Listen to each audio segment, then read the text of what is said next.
Kırgızistan Jugorku Kenesh Başkanı Talant Mamutov, Kazakistan Cumhuriyeti Parlamentosu Başkanı Yerlan Koşanov, Azerbaycan Cumhuriyeti Milli Meclisi Başkanı Sahibe Gafarova, Türkiye Büyük Millet Meclisi Başkanı Mustafa Şentop'un katılımıyla Kırgızistan'ın Isıkgöl bölgesinde Çolpanata kentinde Türk dili konuşan ülkeler Parlamenter Asamblesi Konseyi toplantısında çok önemli kararlar kabul edildi. Toplantı Meclis Başkanlığı'nın Kazak tarafından Kırgız tarafına geçiş töreniyle başladı. Kazakistan Cumhuriyeti Parlamentosu Meclis Başkanı Yerlan Koşanov, TÜRKPA'da 2021 yılında yürütülen çalışmalara değinerek Kırgız tarafına da başarılı çalışmalar diledi.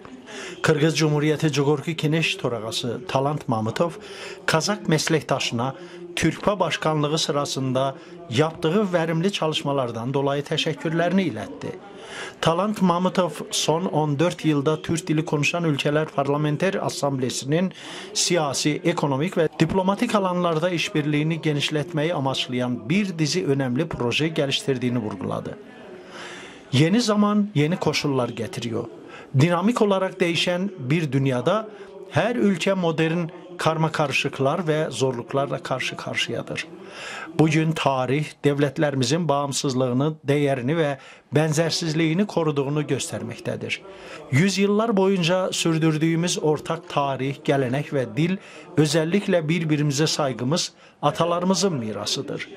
Talant Mamutov, karşılıklı saygıyı koruyarak işbirliğinin tüm alanlarında hedeflerimize ulaşacağımızdan eminim dedi.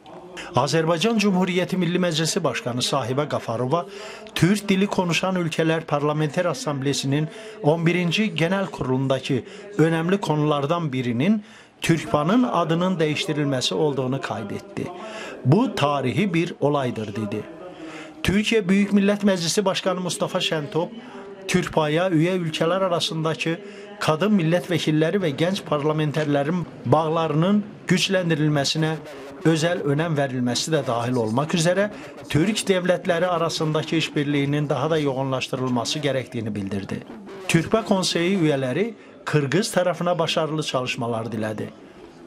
Türkiye, Kırgızistan, Azerbaycan, Kazakistan meclis başkanları yanı sıra Özbekistan Cumhuriyeti Ali Meclisi Senatosu Başkanı Tenzile Narbayeva gözlemci olarak, Macaristan Parlamentosu Başkan Yardımcısı Sandor Lesak gözlemci olarak ve Türkmenistan Halk Maslahatı Milli Geniş Başkan Vekili Kasım Guli Babayev gözlemci olarak katıldı.